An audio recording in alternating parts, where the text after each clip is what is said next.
அனைவருக்கும் வணக்கம். என்னுடைய பெயர் வித்யா. ஒரு சின்ன கிராமத்தில் பிறந்த சாதாரண பெண் நான். ஆனால் என் கனவுகள் வானம் தொட்டன. என் சின்னஞ்சிறிய வீட்டை விட்டு ஒரு பெரிய அரண்மனையில் வாழ வேண்டும் என என் மனம் ஏங்கியது. ஒரு நாள் என் கனவுகள் அனைத்தும் நிறைவேறும் என்ற அசைக்க முடியாத நம்பிக்கை எனக்குள்ளும் இருந்தது. எனக்கு 4 தம்பிகள் இருந்தார்கள்.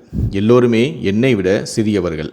என் அப்பா ஒரு தொழிற்சாலையில் மிக குறைந்த சம்பளத்தில் வேலை செய்தார். குடும்பத்தில் மூத்தவள் என்ற முறையில் என் அப்பாவுக்கு உதவ வேண்டும் என்று நான் நினைத்தேன். எனவே பள்ளி முடித்ததும் சிறிய வேலைகளுக்கு முயன்றேன். ஆனால் இன்றோ MBA படித்தவர்களே வேலை கிடைக்காமல் அல்லாடுகிறார்கள். என் படிப்புக்கு என்ன மதிப்பு இருக்கப் போகிறது? அப்போது தெரிந்த ஒருவர் எனக்கு ஒரு யோசனை சொன்னார்.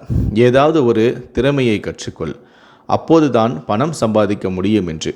நானும் ஒரு பியூட்டி பார்லரில் வேலை கற்றுக்கொள்ள ஆரம்பித்தேன். பகலில் பார்லரில் வேலை செய்வேன், மாலையில் சில குழந்தைகளுக்கு டியூஷன் எடுத்தேன். இப்படிதான் எங்களுடைய வாழ்க்கையும் ஓடியது. எங்கள் வீடு ஒரு சிறிய கிராம பகுதியில் இருந்தது. நான் வேலை கற்கும் பார்லர் நகரத்தில் இருந்தது. அங்கே போய் வர நிறைய செலவானது.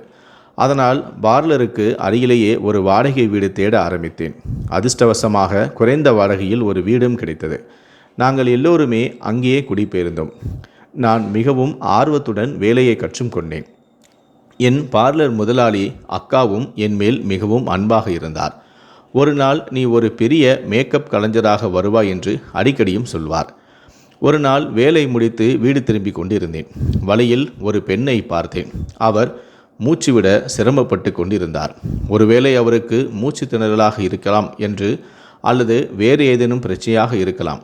நான் உதவிக்காக சுற்றிலும் பார்த்தேன். ஆனால் அந்த தெரு வெறிச்சோடி கிடந்தது. வேறு யாருமே இல்லை. என்ன செய்வதென்று எனக்கு புரியவும் இல்லை. அந்த பெண் சைகையால் தண்ணீரும் கேட்டார். நான் எனது கைப்பையில் வைத்திருந்த தண்ணீரை எடுத்து கொடுத்தேன். தண்ணீரை குடித்ததும் அவருக்கு சற்று தெம்பும் வந்தது. நான் அவரை தாங்கி பிடித்து எங்கள் வீட்டிற்கு அழைத்து வந்தேன். அந்த பெண் என்னிடம் தினமும் அந்த நேரத்தில் அருகிலுள்ள பூங்காவில் நடைபயிற்சி செய்வது வழக்கம் என்றும், இன்றும் நடைபயிற்சிக்கு வந்தபோது திடீரென மயக்கம் வந்துவிட்டதாகவும் கூறினார். மகளே, உனக்கு மிகவும் நன்றி, நீ எனக்கு உதவி செய்தாய் என்றார். நான், ஆண்டி, நன்றி சொல்வது தேவையில்லை, இது என் கடமை என்றேன். அந்த பெண் தன்னை பற்றி சொன்னார். அவர் ஒரு பணக்கார குடும்பத்தை சேர்ந்தவர். அவருக்கு 2 மகள்களும் 1 மகன் மட்டும்தான். மகள்களுக்கு திருமணமாகிவிட்டது. அவரது கணவரோ இறந்து நீண்ட நாட்களாகிவிட்டன. அவர் நீண்ட நேரம் உட்கார்ந்து என் அம்மாவுடன் பேசி கொண்டு இருந்தார். சிறிது நேரத்திலேயே அவரும் என் அம்மாவும் தோழிகளாகிவிட்டனர். சிறிது நேரம் கழித்து அவருடைய டிரைவர் அவரை அழைத்து செல்ல வர அவர் புறப்பட்டு சென்றார். அதன் பிறகு அவர் அடிக்கடி எங்கள் வீட்டிற்கு வந்து போகவும் ஆரம்பித்தார். ஒரு நாள் அந்த ஆண்டி மிகவும் கவலையாக தெரிந்தார். என் அம்மா அவரிடம் என்ன பிரச்சனை என்று கேட்டார். அவர் மிகவும் சோகமாக, எனக்கு ஒரே மகன் நான், அவன் வாழ்க்கை நினைத்து மிகவும் கவலையாக இருக்கிறேன் என்றார். என் அம்மா அவரிடம் உன் மகனுக்கு என்ன ஆனது என்றும் கேட்டார். அதற்கு அவரும், இவ்வளவு பணக்காரராக இருந்து என்ன பயன்? என் மகனின் சந்தோஷத்தை என்னால் வாங்க முடியாத போது என் மகனின் சந்தோஷத்தை பார்க்கவே நான் ஏங்குகிறேன் என்றார். என்ன நடக்கிறது என்று எனக்கும் ஆச்சரியமாக இருந்தது. நான் முன்னால் வந்து, ஆண்டி, என்ன நடந்தது என்று சொல்லுங்கள் என்றேன். அந்த பெண் சொன்னார், என் மகன் ஒரு பெண்ணை திருமணம் செய்தான். அந்த பெண் அவனிடம் விவாகரத்து பெற்றுக்கொண்டு சென்று விட்டாள். என் மகன் மேல் என்னென்னமோ அசிங்கமான குற்றச்சாட்டுகளையும் வைக்கிறாள். இப்போது உறவினர்கள் கூட எங்களை நிம்மதியாக வாழ விடுவதும் இல்லை. உன் மகனுக்கு இனி யாரும் பெண் கொடுக்க மாட்டார்கள் என்று சொல்கிறார்கள். இந்த காரணத்தால் நான் மிகவும் கவலையாக இருக்கிறேன் என்றும் சொன்னார். ஆண்டியின் கதையை கேட்டு எனக்கு வருத்தமாக இருந்தது. அம்மாவும் அந்த ஆண்டியை சமாதானப்படுத்தினார். நீ கவலைப்படாதே என்று. உன் மகனுக்கு மிகவும் நல்ல பெண்ணுடன் திருமணம் நடக்கும் என்று. சில நாட்களுக்கு பிறகு அந்த ஆண்டி மீண்டும் எங்கள் வீட்டிற்கு வந்தார். அவர் மிகவும் வருத்தமாக இருந்தார். என்னால் இருக்க முடியவில்லை என்று. நானும், ஆண்டி, இப்போது என்னவாயிற்று என்று கேட்டேன். அந்த பெண் அழுதே விட்டார். என்ன சொல்வது? என் மகனை நினைத்து மிகவும் கவலையாக இருக்கிறேன் என்று. நேற்றும் அவன் நிச்சயதார்த்தம் நின்று விட்டது. நான் என்ன செய்வது? உயிருடன் இருக்கும்போதே என் மகனின் சந்தோஷத்தை பார்க்க முடியாததால் முடிந்தால் நன்றாக இருக்குமே. இப்போது நான் அவன் திருமண கனவையே விட்டுவிட்டேன். ஒருவேளை அது அவன் தலையெழுத்தாக இருக்கலாம் என்றும் கூறினார். ஆண்டியை பார்த்ததும் எனக்கு மிகவும் பரிதாபமாக இருந்தது. நான் சொன்னேன், நான் உங்கள் மகனை திருமணம் செய்து கொள்கிறேன் ஆண்டி என்று. ஆண்டிக்கு நம்பவே முடியவில்லை. நீ நிஜமாகவா சொல்கிறாய் வித்யா? நீ என் மகனை திருமணம் செய்து கொள்வாயா என்று கேட்டார். என் அம்மா இதை கேட்டு திகைத்து போனார். கண்களாலேயே வேண்டாம் என்று சைகையும் செய்தார். ஆனால் நான் ஆன்ட்டிக்கு உறுதியளித்தேன், மிக விரைவில் அவருடைய மகனை நான் திருமணம் செய்து கொள்வேன் என்று. அவர் மிகவும் மகிழ்ச்சியுடன் புறப்பட்டு சென்றார். ஆன்ட்டி சென்ற பிறகு அம்மா என்னை மிகவும் திட்டினார். நிச்சயமாக அவரின் பையனுக்கு ஏதோ பிரச்சனை இருக்கும், இல்லாவிட்டால் ஏன் ஒவ்வொரு பெண்ணும் அவனை விட்டு போகிறார்கள்? நீ ஏன் திருமணத்திற்கு சம்மதித்தாய்? அவனுக்கு பரிதாபப்பட வேண்டிய அவசியம் இல்லை என்று. நான் அவரிடம் சொன்னேன், நான் அந்த பெண்ணுக்காக பரிதாபப்படவில்லை, எனக்கும் என் குடும்பத்திற்காகவும் நான் பரிதாபப்பட்டேன். அவரை திருமணம் செய்து கொண்டால் வேறு எதுவும் இல்லை என்றாலும் குறைந்தபட்சம் நமது நிலைமையாக சீராகும். என் திருமணம் எப்படியும் எங்காவது நடக்கத்தானே வேண்டும். அப்படியானால் அந்த ஆன்ட்டியின் மகனுடன் நடப்பதில் தவறு எதுவும் இல்லை. அம்மாவுக்கு என் பேச்சு புரிந்தது. விருப்பமில்லாமல் அவரும் சம்மதித்தார். என் மாமியாருக்கு ஏற்பட்ட மகிழ்ச்சிக்கு எல்லையே இல்லை. அவர் திருமண தேதியை முடிவு செய்ய வந்தபோது நிறைய இனிப்புகளும் கொண்டு வந்தார்.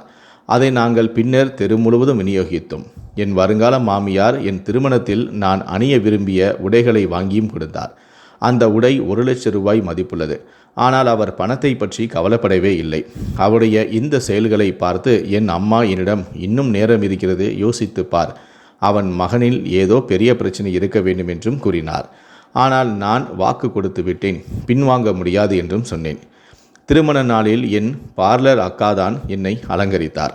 நான் மணப்பெண்ணாக மிகவும் அழகாக இருந்தேன். என் மாமியார் எனக்கு மிக சிறந்த ஏற்பாடுகளையும் செய்திருந்தார். திருமண மண்டபத்தை பார்த்ததும் என் கண்கள் விரிந்தன. பெருமூச்சு விட்டு நினைத்தேன், அனைத்து கனவுகளும் நிறைவேறிவிட்டன. ஒரு அழகான வீடு, கார், செல்வம். ஒருவேளை என் கணவனும் என் விருப்பப்படி இருந்திருந்தால், என் கனவு இளவரசனாக இருந்திருந்தால் எவ்வளவு நன்றாக இருந்திருக்கும் என்று. ஆனால் நான் யாரை மணக்கப் போகிறேன் என்பது எனக்கே தெரியவில்லை. அவன் எப்படி இருப்பான், அவனுடைய கடந்த காலம் என்ன என்று எதுவுமே தெரியாது. என் குடும்பத்தை காப்பாற்ற வேண்டும், அதற்கு இதுதான் ஒரு குறுக்கு வழி என்று நான் நினைத்தேன். திருமணமும் நல்லபடியாக நடந்து முடிந்தது. இருவருக்கும் முகம் பூக்களால் மறைக்கப்பட்டிருந்ததால் ஒருவருக்கொருவர் காணும் வாய்ப்பு கிடைக்காமலும் போனது. அனைத்து சடங்குகளுமே முடிந்து மாமியார் வீட்டிற்கு வர என் மாமியார் என்னை அறையில் விட்டு சென்றார். என் மனதில் விசித்திரமான எண்ணங்களும் ஓடிக்கொண்டிருந்தன. இரவு 11 மணி இருக்கும். கணவர் அறைக்குள் நுழைந்தார். நான் தலை நிமிர்ந்து அவரை பார்த்தேன். அவரது தோற்றத்தை பார்த்து நான் வாயடைத்து போனேன். அவர் மிகவும் அழகான இளைஞர். ஆனால் நான் அதிர்ச்சியடைந்து நின்றதற்கு அது மட்டும் காரணம் அல்ல. ஆம், நான் அவரை அடையாளம் கண்டு கொண்டேன். விதியின் விபரீதத்தை எண்ணி நான் பெரும் அதிர்ச்சியில் உறைந்து போனேன். நான் ஏதாவது சொல்வதற்கு முன் அவர் ஒரு விசித்திரமான காரியத்தை செய்தார். ஒரு கையை ஆட்டி, உனக்கு என்ன ஆச்சு? இந்த லிப்ஸ்டிக் கொஞ்சம் கூட நல்லா இல்லை. நீ யாரிடம் மேக்கப் செய்தாய்? யார் செய்தார்களோ அவர்கள் சரியாக செய்யவில்லை என்றார். பின்னர் மெதுவாக நடந்து என் அருகில் வந்தார். அவர் செய்வதை பார்த்து என் இதயம் படபடத்தது. அவர் ஒரு கையை இடுப்பில் வைத்து கொண்டு விசித்திரமான பாணியில் என் மேக்கப்பை விமர்சித்து கொண்டு இருந்தார். நான் அவரை அடையாளம் கண்டு கொண்டேன். அவர் பிரபல மேக்கப் ஆர்டிஸ்டான ராகுல். ஆனால் என்னால் நம்பவே முடியவில்லை. இவர்தான் என் கணவரா? நான் வேகமாக அறையை விட்டு வெளியே ஓடி அடுத்த அறைக்குள் சென்று தாளிட்டு கொண்டேன். ஆழ்ந்த பெருமூச்சு விட்டபடி கட்டிலில் அமர்ந்தேன். அவருக்கு நான் மனைவியானதை நினைத்து நினைத்து பைத்தியம் பிடிப்பதைப் போல் இருந்தது. நான் கனவிலும் கூட இப்படி நினைத்து பார்த்ததில்லை. நான் மறக்க நினைத்த அந்த நபர் திடீரென என் கணவராக என் முன் நிற்பார் என்று. அவரை எனக்கு 2 ஆண்டுகளுக்கு முன்பே தெரியும். நான் படிப்பை முடித்த பிறகு ஒரு பள்ளியில் வேலைக்கு சேர்ந்த நாட்கள் அவை. அது ஒரு பெரிய பள்ளி. பணக்கார குழந்தைகள் அங்கு படித்தார்கள். ஆனால் பள்ளியின் உரிமையாளர் மிகவும் கஞ்சன். எனக்கு மிக குறைந்த சம்பளமே கொடுத்தார், 3000 ரூபாய் சம்பளம். ஆனால் ஒன்றுமில்லாததை விட இதுவே மேல் என்று நினைத்து நான் பள்ளிக்கு செல்லவும் ஆரம்பித்தேன். அங்கு நான் நர்சரி வகுப்பு ஆசிரியருக்கு உதவியாளராக பணிபுரிந்தேன். என் வேலை பெரும்பாலும் சிறு குழந்தைகளை பார்த்து கொள்வது, டைரி எழுதுவதுதான். சின்னஞ்சிறு குழந்தைகள் என் மனதை கவர்ந்தன. சாகர் என்ற குழந்தையும் இருந்தான். அவன் படு சுட்டியாகவும் இருந்தான். நானும் அவனை மிகவும் கவனமாக பார்த்தும் கொண்டேன். ஒரு நாள் அவனை அழைத்துச் செல்ல டிரைவர் வரவில்லை. பிரின்சிபல் என்னிடம் இந்த குழந்தையின் வீட்டிற்கு ஃபோன் செய்யுங்கள் என்றார். நான் பதிவேட்டில் இருந்த அவனுடைய அம்மாவின் நம்பரை எடுத்து அவர்களுக்கு ஃபோன் செய்து, நிறைய நேரமாகிவிட்டது, உங்கள் டிரைவர் உங்கள் குழந்தையை அழைத்து செல்ல வரவில்லை என்றும் நான் சொன்னேன். அதற்கு அவருடைய அம்மா, நான் என் தம்பியை அழைத்து வர அனுப்புகிறேன் என்றார். பள்ளி முழுவதும் காலியாகிவிட்டது. சாகருக்காக நான் காத்திருந்தேன்.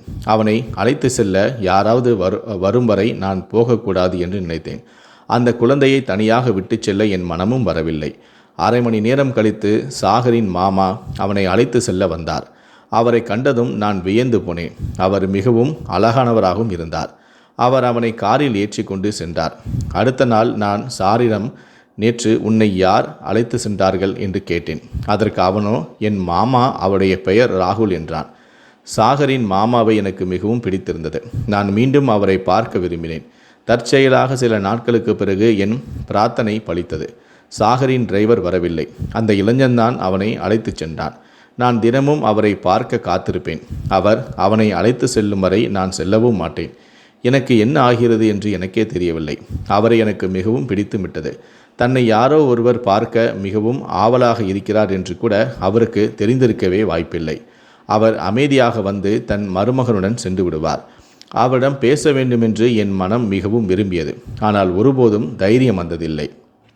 ஒரு நாள் குழந்தைகளின் பெற்றோர் சந்திப்பு கூட்டமும் இருந்தது.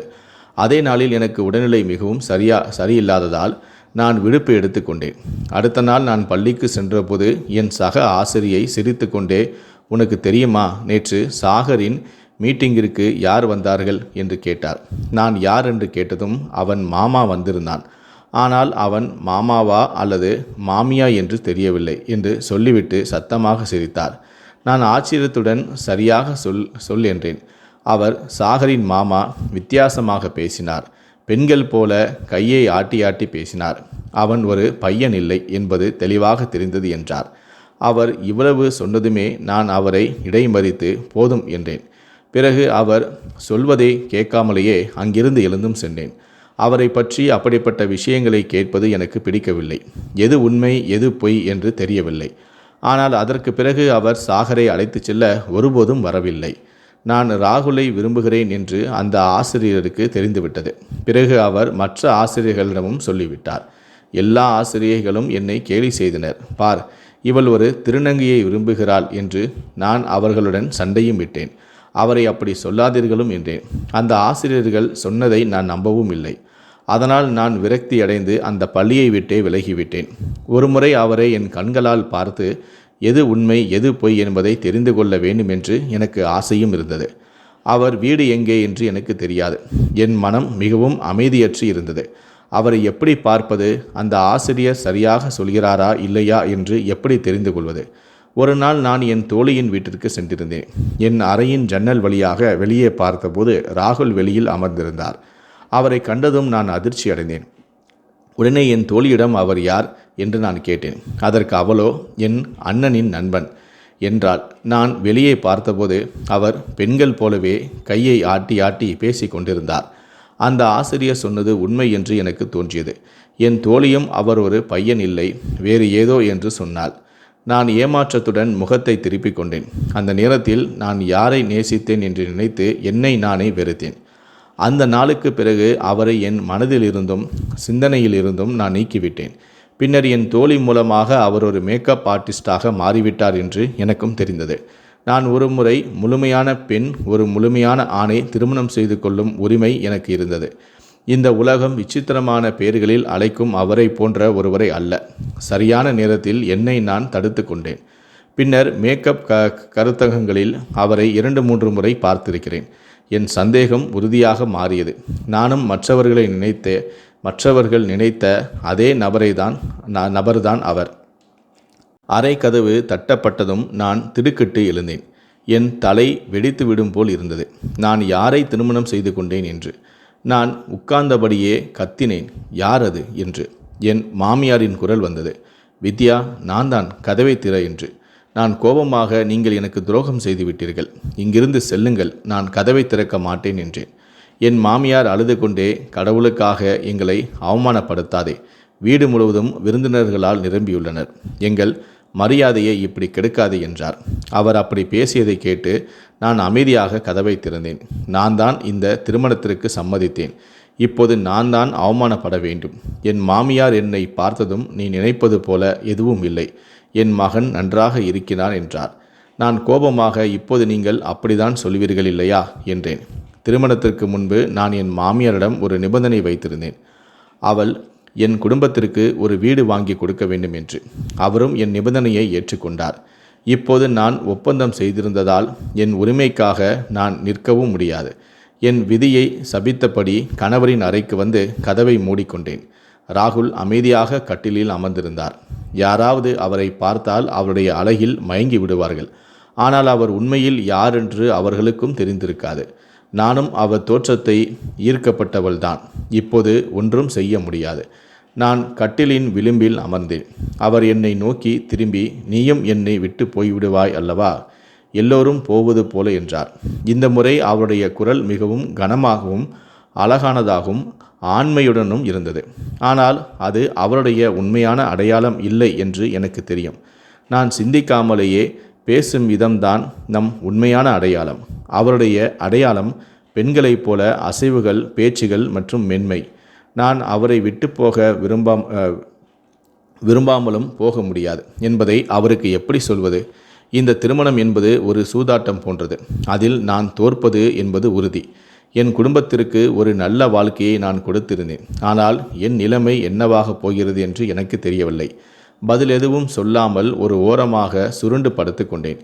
இரவு முழுவதும் நான் கேலி செய்யப்படுவது போலவும், யாரை திருமணம் செய்து கொண்டால் இவள் என்று எல்லோரும் சிரிப்பது போலவும் கனவுகள் வந்தன.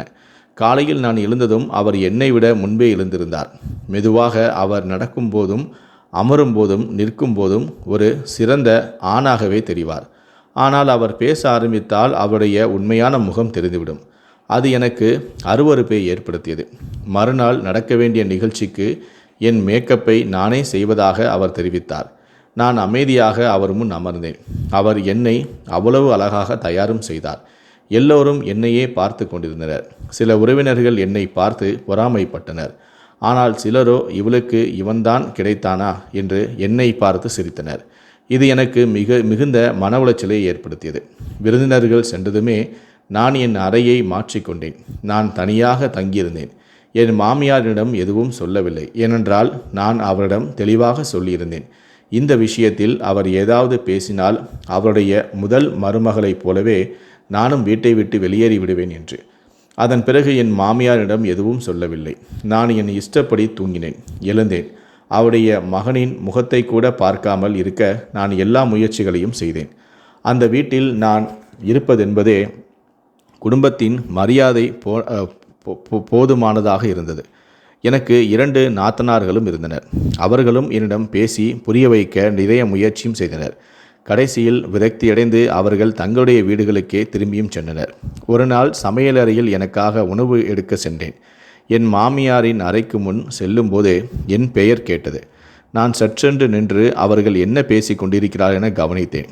என் மாமியார் தன் மகனிடம், நீ வித்யாவிடம் எல்லாவற்றையும் சொல் என்று சொல்லி கொண்டிருந்தார். ஆனால் அவர் இல்லை. அவளிடம் சொன்னால் அவள் நம்ப மாட்டாள், என்னை விட்டு போய்விடுவாள் என்று மறுத்து கொண்டிருந்தார். அவர்கள் இன்னும் என்னிடமிருந்து எதையோ மறைக்கிறார்கள் என்று ஆச்சரியமாக இருந்தது. நான் மேலும் கேட்க முயற்சி செய்தேன். ஆனால் அவர்கள் அமைதியாகிவிட்டனர். பிறகு நான் என் அறைக்கு திரும்பி வந்தேன். அந்த தாய் மகனும் என்னிடம் மறைக்க அந்த உண்மையை இப்போது எப்படி கண்டுபிடிப்பது என்று யோசித்தேன். அதற்காக நான் என் கணவரின் அறையில் தங்க வேண்டும். அப்போதுதான் அவர் என்ன செய்கிறார் என்பதை நான் அறிய முடியும். நான் என் உடைமைகளை எடுத்துக்கொண்டு கணவரின் அறைக்கு மாறினேன். அவரிடம் என்னை விட்டு விலகியிரு என்று கடுமையாக எச்சரித்தேன். ஒரு நாள் அவர் யாரிடமோ ஃபோனில் நான் 10 நிமிடத்தில் வருகிறேன் என்று பேசிக்கொண்டிருந்தார். அவர் வீட்டை விட்டு வெளியேறியதும் நானும் அவரை பின்தொடர்ந்து சென்றேன். அவர் எங்கே செல்கிறார் என்று பார்க்க. அவர் ஒரு தனியார் கிளினிக்கிற்குள் நுழைந்தார். அதன் கதவில் ஆண்கள் சம்பந்தமான நோய்களுக்கு சிகிச்சை அளிக்கப்படும் என்று எழுதப்பட்டிருந்தது. அவர் இங்கு எதற்காக வந்திருக்கிறார் என்று நான் ஆச்சரியப்பட்டேன்.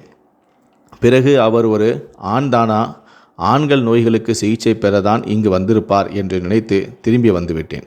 சில நாட்கள் கழித்து என் நாத்தனார் ஒரு குழந்தையை பெற்றெடுத்தாள். அதனால் ஒரு விருந்து ஏற்பாடு செய்தாள். நாங்கள் அனைவருமே குடும்பத்தினரும் அழைக்கப்பட்டோம். நான் செல்ல விரும்பவில்லை. ஆனால் என் அம்மா வற்புறுத்தியதால் சென்றேன். அம்மா, திருமணம் செய்து கொண்டால் அதை எப்படி நிர்வகிப்பது என்பதையும் கற்றுக்கொள். அவன் எப்படி இருந்தாலும் இப்போது அவன் உன் கணவன். அவனுக்கு மதிப்பும் மரியாதையும் கொடு என்றார். அம்மாவின் காரணமாக நான் அவர் என் நாத்தனாரின் குழந்தை பிறந்த நாள் கொண்டாட்டத்திற்கு அவருடன் சென்றேன். அங்குதான் எனக்கு அந்த பள்ளி ஆசிரியை மீண்டும் சந்தித்தார். அவர் என்னை ராகுலுடன் பார்த்ததும் கூட்டத்தின் நடுவே என்னை அவமானப்படுத்த ஆரம்பித்தார். கடைசியில், நீ திருமணம் இதே போன்ற ஆணைத்தான் செய்து கொண்டாயா? நீ இதற்கு தான் தகுதியானவள் என்றார். அவருடைய பேச்சையும் என் அவமானத்தையும் என்னால் தாங்க முடியவில்லை. அப்போதே வீட்டிற்கு திரும்பி வந்துவிட்டேன். அழுது கொண்டே அறைக்குள் வந்தேன். கணவரும் என் பின்னாலேயே அறைக்குள் வந்தார். எனக்கு தலை சுற்ற ஆரம்பித்தது. கணவர் என்னை சமாதானப்படுத்த முயற்சி செய்தார். நான் கோபத்துடன், இதெல்லாம் உன்னால் தான் நடக்கிறது, என் வேதனையை நீ புரிந்து கொள்ள முடியாது என்றேன். அவர் சோகமாக, என்னை விட உனக்கு அதிக வலி இருக்க முடியாது, நீ என்னை விட அதிக வலியை அனுபவித்திருக்க முடியாது என்றார். நான் அழுவதை நிறுத்திவிட்டு, இதற்கு என்ன அர்த்தம் என்று கேட்டேன். அதற்கு அவரோ, இன்று நான் யார் என்னவாக இருந்தேன் என்ற உண்மையை உனக்கு சொல்கிறேன் என்றார். அவர் தன் கதையை எனக்கு சொல்ல ஆரம்பித்தார். நான் பிறந்தபோது ஆணாக பிறந்தேன். ஆனால் என் குடும்பத்தினர் என்னை சிறு வயதிலிருந்தே ஒரு பெண்ணாகவே கருதினர். எனக்கு பெண்களின் உடைகளையே அணிவித்தனர். ஒரு பெண்ணைப் போலவே என்னிடம் பழகினர். நானும் என்னை ஒரு பெண்ணாகவே கருதினேன். பெண்களுடன் பள்ளிக்கு சென்றேன். என் தோழிகள் அனைவருமே பெண்ணாகவே இருந்தனர். நான் 14-15 ஆண்டுகள் ஒரு பெண்ணாகவே வாழ்ந்தேன். ஆனால் திடீரென்று என் உடலில் மாற்றங்கள் வர ஆரம்பித்தன. என் குரல் கனமானது. முகத்தில் பருக்களும் தாடியும் வளர ஆரம்பித்தன. நான் மிகவும் குழப்பமடைந்தேன். என் குடும்பத்தினருக்கும் இந்த நிலைமை மிகவும் கவலை அளித்தது. கடைசியில் அவர்கள் கவலையுடன் என்னை ஒரு பிரபலமான மருத்துவரிடம் அழைத்து சென்றனர். மருத்துவர் ஒரு விசித்திரமான விஷயத்தை சொன்னார். நான் ஒரு பெண்ணல்ல, ஒரு ஆண் என்றார். டாக்டரின் கூற்றுப்படி இது போன்று உலகில் மிக குறைவாகவே நடக்கும். நான் மனதால் மட்டுமே பெண்ணாக இருந்தேன், மற்றபடி நானும் ஒரு ஆண் என்று புரிய வைத்தார். நான் 3ஆம் பாலினம் இல்லை என்றும் தெளிவாகவே கூறினார். சில சிகிச்சையும் அளித்தார். இது எனக்கு மிகவும் கடினமான காலம். நான் கடந்து வந்த ஒவ்வொரு இடத்திலும் என்னை கேலி செய்தனர். என் நண்பர்கள், ஏன் உறவினர்கள் கூட என்னை கைவிட்டனர். என்னால் என் பெற்றோர்கள் அந்த ஊரை விட்டு இந்த ஊருக்கு வந்தனர். நான் எந்த திருநங்கையும் இல்லை அல்லது 3ஆம் பாலினத்தரும் இல்லை. அந்த 15 ஆண்டுகள் ஒரு பெண்ணாக நான் வாழ்ந்ததன் விளைவுதான் இன்று என் உடலில் உள்ளது. அதன் காரணமாக சில ஹார்மோன் பிரச்சனைகளும் இருந்தன. மருத்துவர் எனக்கு திருமணம் நடந்தால் மெதுவாக குணமடைவேன் என்றார் என கூறிக்கொண்டே அளவும் ஆரம்பித்தார். என் கணவரின் கதையை கேட்டதும் என் கண்களில் நீர் வழிந்தது. உண்மையிலேயே அவருடைய சோதனை என் வேதனையையும் கவலையையும் விட பெரியதாக இருந்தது. நான் அவரிடம் மன்னிப்பும் கேட்டேன். என்னை மன்னித்து விடுங்கள் என்றும் சொன்னேன். நான் எப்போதும் உங்களுடன் இருப்பேனும் என்றேன். என் கணவரின் உண்மையான நிலையை அறிந்ததும் நான் மிகவும் மகிழ்ச்சி அடைந்தேன். அவர் ஒரு திருநங்கை இல்லை. அவரிடம் எந்த குறைபாடும் இல்லை. மாறாக அவர் ஒரு நோயால் பாதிக்கப்பட்டு இருந்தார். நான் அவருக்கு முறையாக சிகிச்சை அளிக்க ஆரம்பித்தேன். அதோடு 1 வருடம் அவருக்கு பயிற்சியும் அளித்தேன். பேசும்போது கைகளை கட்டுப்படுத்துவது எப்படி என்று, நிதானமாகவும் அழகாகவும் பேசுவது என்றும் கற்றுக் கொடுத்தேன். என் உழைப்பும் மருந்துகளும் பலம் தந்தன. விரைவில் அவர் குணமடைந்தார். இப்போது அவர் ஒரு முழுமையான ஆணை போல பேசுகிறார். அவர் ஒரு பிரபலமான மேக்கப் ஆர்டிஸ்ட். அவருக்குள் ஏற்பட்ட இந்த மாற்றங்கள் அவரை புகழின் உச்சிக்கே கொண்டு சென்றன. மக்கள் அவரை முன்பை விட அதிகமாக நேசிக்கவும் ஆரம்பித்தனர். 2 ஆண்டுகளில் அவர் முற்றிலுமாக மாறிவிட்டார். மக்கள் அவரை சந்தேகித்த பழக்கங்களும் இப்போது இல்லாமல் போய்விட்டன. இப்போது அவரும் மற்ற ஆண்களைப் போலவே ஒரு ஆண். அவரை விட்டு ஓடிய எல்லா பெண்களுமே இப்போது அவரை சுற்றி வந்தனர். ஆனால் ராகுல் யாரையும் கவனிக்கவில்லை.